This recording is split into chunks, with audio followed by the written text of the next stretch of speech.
자, 오늘 말씀은 시편 5편 말씀인데요. 말씀 제목은 매일 승리하는 방법에 관한 이야기를 함께 나누고자 합니다. 여러분들은 오늘 주어진 하루를 어떻게 시작하십니까? 비행기가 하늘을 날기 전에 반드시 거치는 과정이 있는데요.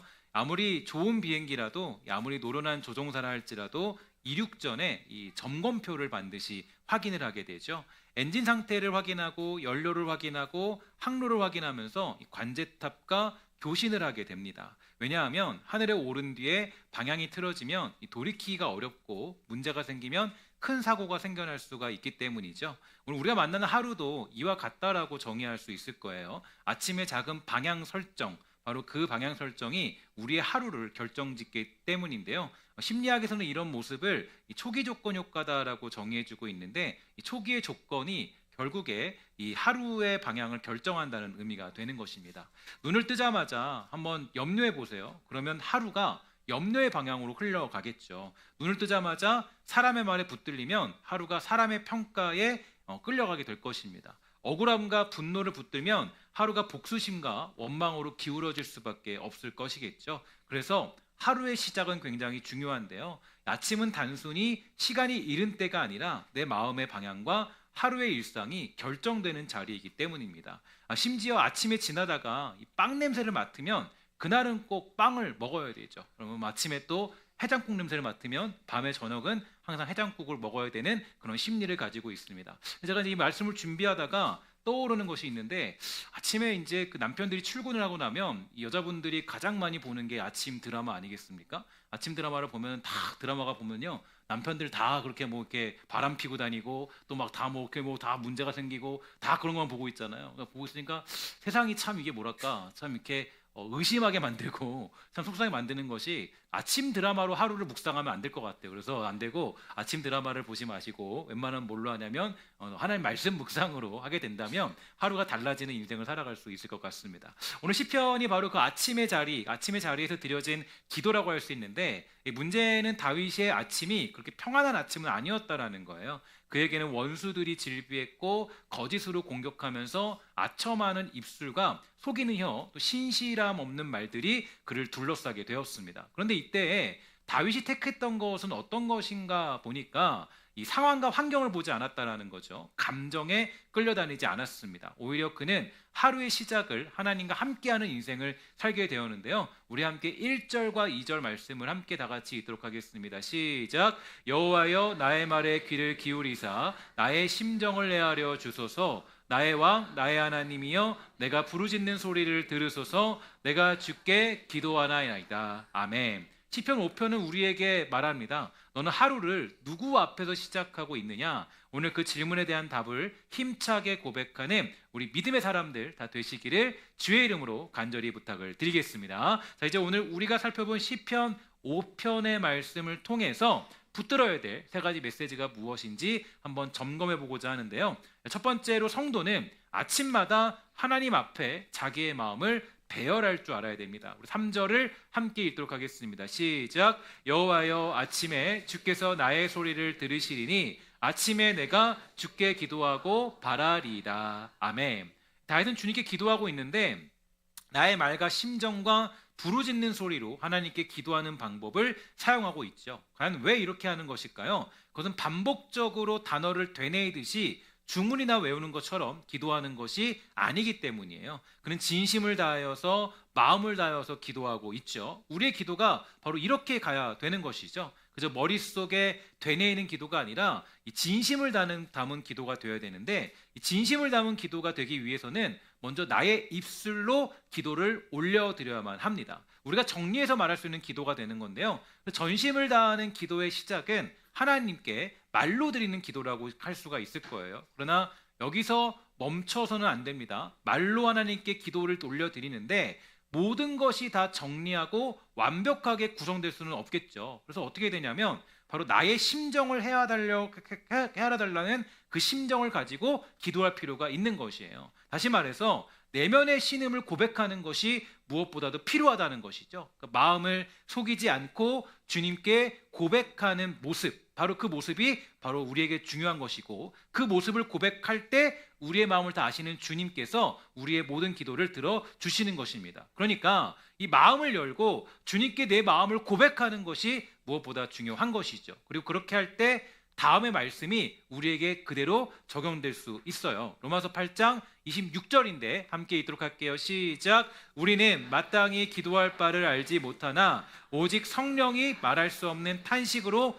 우리를 위하여 친히 간구하시느니라. 아멘. 기도는 뭡니까? 말을 잘하는 것이 아니라 자기 마음을 숨기지 않는 사람이 하는 것이겠죠. 오늘 그 마음을 숨기지 않고 기도할 줄 아는 여러분들 다 되시기를 주의 이름으로 간절히 부탁을 드리겠습니다. 다윗은 또한 나의 왕, 나의 하나님이라고 고백하는데요. 그는 하나님을 단지 자기 감정을 들어주는 상담자로만 부르지 않았습니다. 중요한 것은 하나님을 뭐라고 고백하냐면 왕으로 고백하고 있다라는 거예요. 종종 우리는 기도한다라고 하면 그저 힘든 감정들만 하나님께 쏟아놓고 갈 때가 많이 있게 되죠. 하나님이 무슨 감정 쓰레기통입니까? 그렇지 않죠. 하나님은 여러분들의 감정을 다 폭로하고 그냥 쓰레기통처럼 여러분들의 어떤 그런 것들을 다 얘기하는 그런 곳이 아니에요. 물론 하나님도 우리의 연약한 마음을 다 이해하시죠. 그러나 중요한 것이 뭐냐면 바로 하나님을 나의 왕으로 고백하는 것이고 주님과 그러한 관계 속에서 우리의 연약함을 고백할 줄 아는 모습이 필요하다는 거예요. 내 기도에 하나님 앞에 기도할 때 응답받지 못하는 이유가 어디 있냐면 그저 하나님께 내 힘든 것만 고백하고 돌아가기 때문이에요. 기도는 왕 대신 주님 앞에 나아가는 가장 위대한 자리 아니겠습니까? 그 사실을 잊지 말아야 돼요. 그러니까 왕 앞에 나갈 때 우리는 떨리는 마음으로, 두려운 마음으로, 경외하는 마음으로 나가는 게 우선이에요. 오늘 여러분의 기도가 하나님만이 나의 왕되심을 고백할 줄 아는 기도가 되어서 이 기도로 말미암아 하나님께 응답받고 살아가는 귀한 기도의 사람들 되시기를 주의 이름으로 간절히 축원합니다. 이제 3절에 다윗은 뭐라 그러냐면 아침에라는 말을 반복하고 있죠. 이것은 바로 삶의 출발점에서 자기 마음을 하나님께 드리는 것을 의미해요. 더군다나 기도하고 바란다라는 표현은 기도한 뒤에 기다린다라는 뜻을 가지고 있는데요. 하나님께 말씀드리고 끝나는 것이 아니라 하나님이 어떻게 인도하실지 바라보는 의미가 여기에 담겨져 있는 것이죠. 마가복음 1장 35절을 보니까 예수님도 새벽 아직도 밝기 전에 일어나서 한적한 곳으로 가서 거기서 기도하셨다 이렇게 얘기해주고 있는데 하나님의 아들이신 예수님께서도요 하루를 기도로 여셨습니다. 그러면 우리는 얼마나 더 하나님 앞에 하루를 맡겨야 되겠습니까? 사랑하는 성도 여러분, 하루를 무엇으로 시작하고 있나요? 휴대폰인가요? 뉴스인가요? 사람의 메시지인가요? 걱정인가요? 어제의 상처인가요? 시편 5편은 우리에게 말해주고 있죠. 하루의 첫 방향을 하나님께 맞춰라. 사람의 말이 내 마음을 지배하기 전에 하나님의 이름을 불러라. 염려가 내 생각을 점령하기 전에 기도로 내 마음을 하나님께 드려라. 그것이 바로 승리하는 비결이 된다라고 가르쳐주고 있습니다. 두 번째로 오늘 본문을 통해 알 수 있는 것은 성도는 하나님의 거룩하심 앞에서 은혜로 예배할 줄 알아야 한다는 거예요. 그래서 4절부터 7절을 보니까 다음과 같이 얘기해주고 있습니다. 우리 함께 다 같이 읽도록 하겠습니다. 시작. 주는 죄악을 기뻐하는 신이 아니시니 주와 함께 머물지 못하며 오만한 자들이 주의 목전에 서지 못하리이다. 주는 모든 행악자를 미워하시며 거짓말하는 자들을 멸망시키리이다. 여호와께서는 피 흘리기를 즐기는 자와 속이는 자를 싫어하시나이다. 오직 나는 주의 풍성한 사랑을 힘입어 주의 집에 들어가 주를 경외함으로 성전을 향하여 예배하리이다. 아멘. 다윗은 하나님께 기도하면서 먼저 하나님의 성품을 고백합니다. 하나님 어떤 분이십니까? 바로 죄악을 기뻐하지 않는 분이라는 거예요. 악이 함께 머물 수 없는 분이라는 거예요. 오만한 자가 그 목전에 설 수 없고 거짓말하는 자를 멸망시키시고 피 흘리기를 즐기는 자와 속이는 자를 싫어하는 하나님이시다라는 속성을 알 수가 있게 되죠. 그러니까 우리는 하나님은 사랑이시다라는 문장을 오해해서는 안 돼요. 하나님의 사랑은 죄를 못 본 척하는 사랑이 아닙니다. 종종 우리는 하나님이 사랑하신다라는 명목하에 우리 인생을 굉장히 방만하게 살아갈 때가 많이 있어요. 물론 하나님은 그 죄를 오래 참습니다. 결코 그러나 그 죄를 기뻐하지는 않는다는 사실을 우리는 기억해야만 해요. 이사야 6장을 보니까 이사야가 성전에서 하나님의 영광을 보았을 때 제일 먼저 한 말이 있는데 화로다 나여 망하게 되었도다 고백하고 있지 않습니까? 그러니까 하나님께 가까이 가면 갈수록 우리는 하나님의 사랑만 보는 게 아니라는 거예요. 하나님의 거룩하심도 직면하게 되는 것입니다. 그리고 하나님의 거룩하심을 보게 될 때 비로소 내가 얼마나 은혜가 필요한 사람인지를 깨달을 수가 있다라는 거죠. 그럼 여기서 한 가지 질문이 생겨요. 다윗은 어떻게 하나님 앞에 설 수가 있게 되었을까? 그는 죄가 없는 사람이었을까? 그렇지 않죠. 다윗도 은혜가 필요한 사람, 죄를 지었던 그런 인물이지만 그가 하나님 앞에 설 수 있던 이유는 바로 하나님의 은혜를 힘입어 나아갔기 때문이에요. 이 사실이 드러나는 구절이 바로 7절에 있습니다. 우리 함께 이 고백을 여러분 마음에 새기면서 함께 다 같이 읽도록 하겠습니다. 시작. 주를 경외함으로 성전을 향하여 예배하리이다. 아멘. 주를 경외함으로 성전을 예배할 것이다. 경외한다라는 것은 결국 하나님을 의지한다는 것이고 그 사랑으로 말미암아 주님을 예배할 수 있다라는 뜻이겠죠. 우리들도 마찬가지예요. 우리가 지금 하나님을 온전히 이렇게 예배할 수 있는 이유는 어디 있습니까? 히브리서 10장에 보니까 이렇게 얘기했어요. 그러므로 형제들아 우리가 예수의 피를 힘입어 성소에 들어갈 담력을 얻었으니 참 마음과 온전한 믿음으로 하나님께 나아가자. 우리가 이 시간 예배할 수 있는 모든 이유는 하나님의 은혜를 말미암아 예배할 수 있음을 선포하시기를 주의 이름으로 간절히 부탁을 드리겠습니다. 오늘 우리가 주의 풍성한 사랑으로 말미암아 주의 집에서 예배할 수 있음에 감사함으로 나아가야 돼요. 그게 우리들의 그 은혜의 시작이 될 수가 있다라는 거죠. 마지막 본문에서 세 번째로 어떤 메시지가 있냐면 성도는 악인의 말 앞에서도 주의 길을 구할 줄 알아야 되는 거예요. 8절을 우리 함께 가슴에 새기면서 읽도록 할게요. 시작. 여호와여 나의 원수들로 말미암아 주의 의로 나를 인도하시고 주의 길을 내 목전에 곧게 하소서. 아멘. 8절 말씀은요 시편 5편의 핵심적인 청원이에요. 그러니까 지금 다윗 상황이 어떠냐면 그 상황은 원수들에 둘러싸여 있어요. 주변에 원수가 없는 게 아니에요. 예수를 믿고 교회를 다니고 내가 어떤 신앙생활을 하는데 주변에 원수가 없는 게 아니에요. 하나님 믿고 있다고 해서 원수가 없는 게 아닌 것입니다. 원수들이 지금 질비하고 있어요. 그런데 다윗이 먼저 구한 것은 하나님 저 원수들을 당장 없애주세요가 아니라 주의 의로 나를 인도하소서, 주의 길을 내 목전에 곧게 하소서라는 그런 메시지를 선포해주고 있다라는 거죠. 이게 바로 다윗에게 본받아야 될 우리의 신앙 고백이에요. 악한 사람을 만났을 때, 억울한 일을 당했을 때, 비방을 들었을 때 우리의 첫 번째 관심은 보통 저 사람을 어떻게 할 것인가라는 질문을 하게 됩니다. 문제를 만났을 때, 원수를 만났을 때 우리는 그 사람을 어떻게 하면 내가 공격할 것인가, 어떻게 그들을 벌할 것인가, 어떻게 저 사람의 잘못을 드러낼 것인가, 으르렁거리면서 되갚을 생각만 하고 있다라는 거죠. 그러나 다윗의 기도는 달랐어요. 주님, 저 원수들 때문에 제가 주님의 길을 잃지 않게 해주세요. 저들의 악함 때문에 제가 악해지지 않게 해주세요. 저들의 거짓 때문에 제가 거짓으로 반응하지 않게 해주세요. 저들의 말 때문에 제가 하나님의 의로운 길에서 벗어나지 않게 해주세요. 이게 굉장히 중요한 핵심적인 메시지가 되는 것이죠. 성숙한 기도는 뭐냐면 원수가 사라지는 것보다 더 중요한 것은 내가 주님의 길을 잃지 않는 것입니다.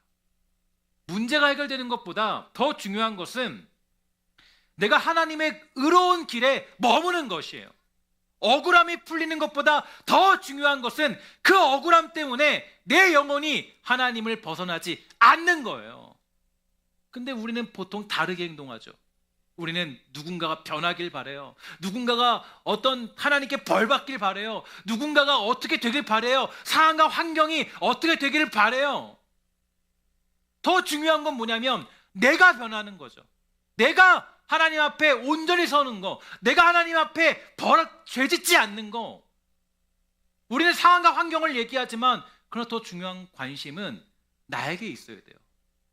기도할 때 가장 큰 관심은 누군가나 상황이 아니라 나에게 있어야 돼요. 그게 우리 신앙의 굉장히 중요한 핵심적인 메시지예요. 잠언 3장 5절과 6절에 보니까 이렇게 얘기하고 있습니다. 함께 다 같이 읽도록 합니다. 시작. 너는 마음을 다하여 여호와를 신뢰하고 내 명철을 의지하지 말라. 너는 범사의 그를 인정하라. 그리하면 내 길을 지도하시리라. 아멘. 이게 우리가 가져야 될 마음이죠. 인생의 길은 내가 스스로 곧게 만들 수 없습니다. 하나님께서 곧게 하셔야 돼요. 내 감정이 길을 만들면 그 길은 굽어질 수밖에 없죠. 내 분노가 길을 만들면 그 길은 어두워집니다. 내 자존심이 길을 만들면 길은 위험해지죠. 그러나 하나님께서 길을 곧게 하시면 원수들 앞에서 성도는 바른 길을 걸어갈 수 있다라는 거예요. 오늘 그 하나님께 여러분의 인생을 맡길 줄 아는 믿음이 사랑하는 성도들 우리 모두에게 있게 되기를 주의 이름으로 간절히 부탁을 드리겠습니다. 나의 능력과 지혜를 의지하지 말고 하나님께 의뢰한다면 주님이 가장 선하고 아름다운 길을 주시는 거예요. 구절을 보십시오. 다윗은 악인의 특징을 다음과 같이 얘기해주고 있습니다. 그들의 입에 신실하심이 없고 그들의 심중이 악하고 그들의 목구멍은 열린 무덤 같고 그들의 혀로는 아첨하나이다. 다윗은 악인의 죄를 특별히 뭘로 얘기하냐면 말로 표현하고 있어요. 그러니까 악인들의 특징은 말을 많이 한다라는 거예요. 악인들의 특징은 말로 사람을 죽인다라는 거예요. 악인들의 특징은 말로 뭔가를 다 해낸다라는 거예요. 그들의 입에는 신실함이 없고 악하고 목구멍이 열린 무덤 같다. 악인들의 특징은 말로 그냥 이게 다 튀어나와요. 목구멍이 열린 무덤 같다. 여러분, 무덤은 열려 있어야 돼요? 닫혀 있어야 돼요? 열려 있어야 되나요? 닫혀 있어야 돼요. 무덤은 닫혀 있어야 되죠. 근데 열려 있어 보세요. 딱 지나가는데 무덤이 딱 열려 있어요. 얼마나 공포스럽겠어요. 무섭죠. 두렵죠. 그런 경우가 있어요. 목구멍이 뭐라 그래요? 열린 무덤같이 죽음의 냄새가 확 풍기는 모습. 무덤이 열려 있으면 그 입에서 나오는 말이 생명을 살리는 말이 아니라 죽음의 냄새를 풍기는 말이라는 뜻이에요. 사도 바울은 로마서 3장에서 인간의 보편적인 죄성을 설명하면서 이 시편의 표현을 그대로 얘기하죠. 그들의 목구멍은 열린 무덤이고 그 혀로는 속임을 일삼고 또 그렇게 얘기합니다. 바울은 이것이 다윗 시대의 몇몇 악인들에게만 해당되는 문제가 아니라 죄 아래에 있는 인간의 보편적인 모습이라고 얘기해요. 죄는 우리의 행동만 더럽히는 것이 아니라 우리의 입술도 더럽히게 됩니다. 그래서 사실은 야고보서 3장에 보니까 이렇게 얘기합니다. 혀는 곧 불이요 불의의 세계라. 작은 불이 큰 숲을 태우듯이 작은 말 한마디가 가정과 교회와 공동체를 태울 수 있다라는 거예요. 그래서 성도는요, 말의 죄를 결코 가볍게 여기면 안 됩니다.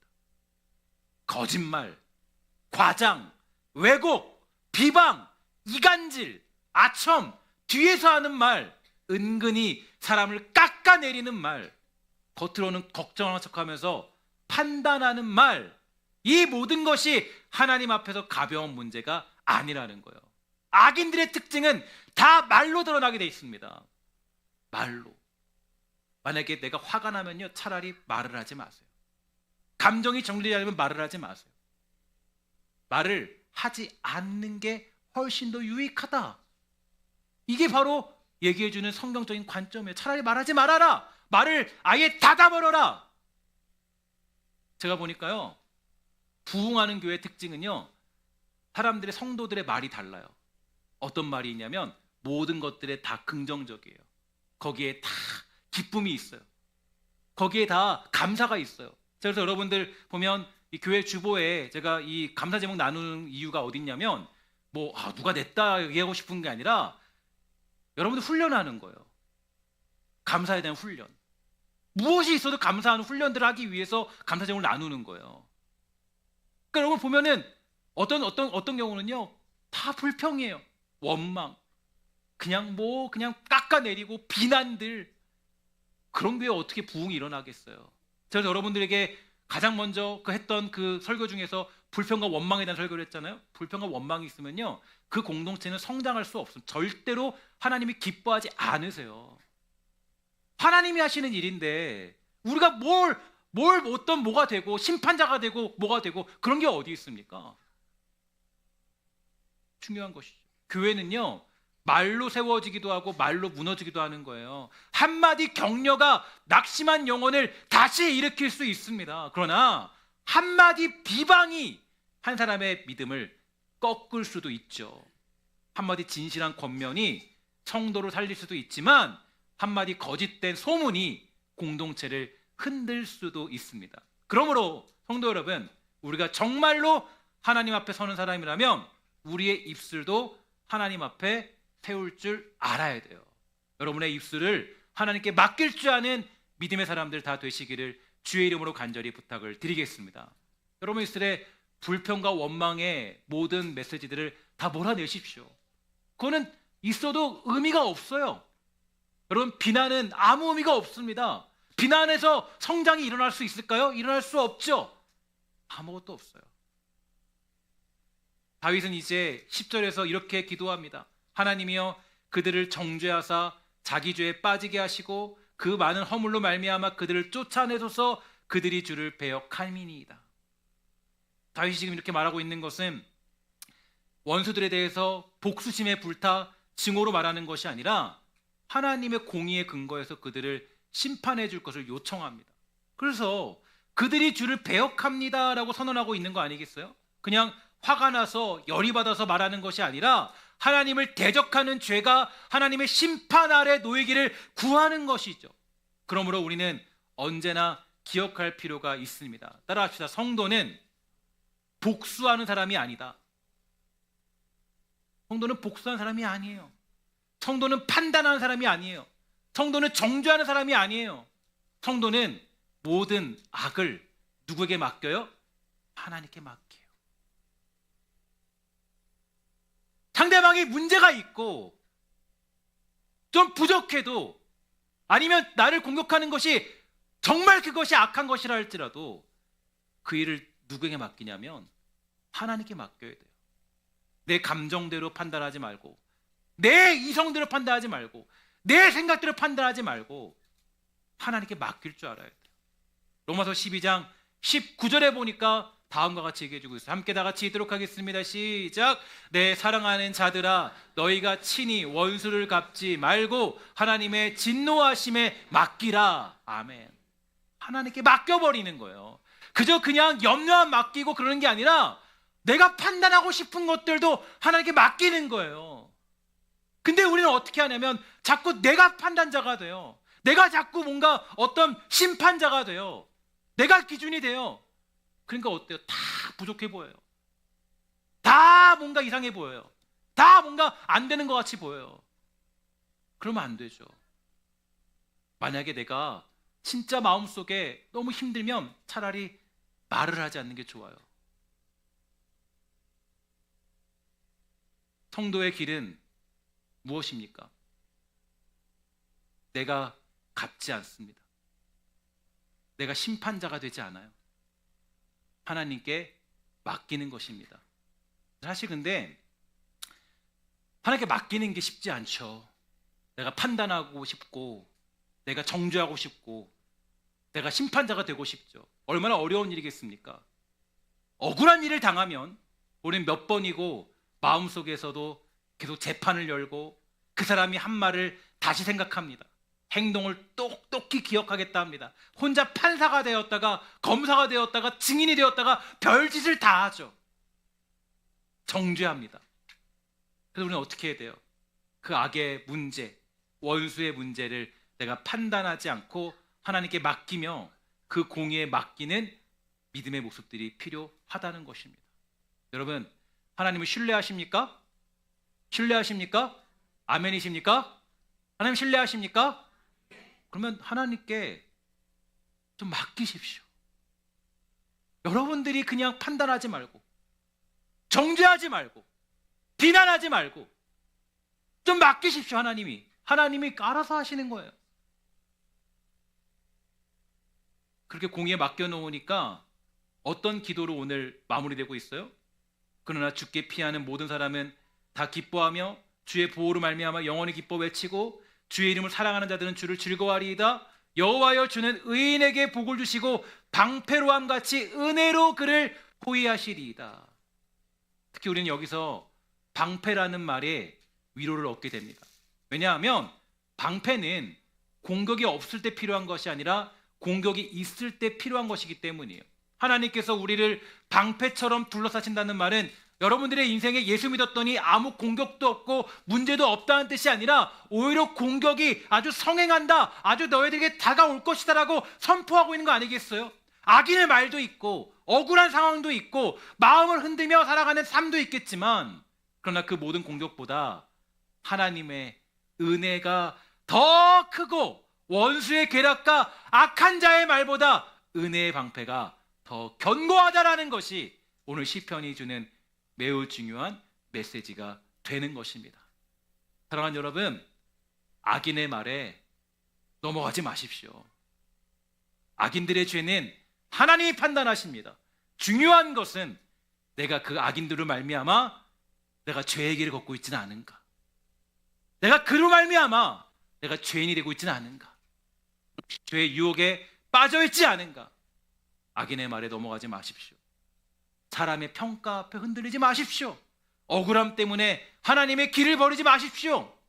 우리에게 가장 위험한 것이 있다면 원수의 공격도 아니고 그들의 어떤 나를 향한 비방도 아니에요.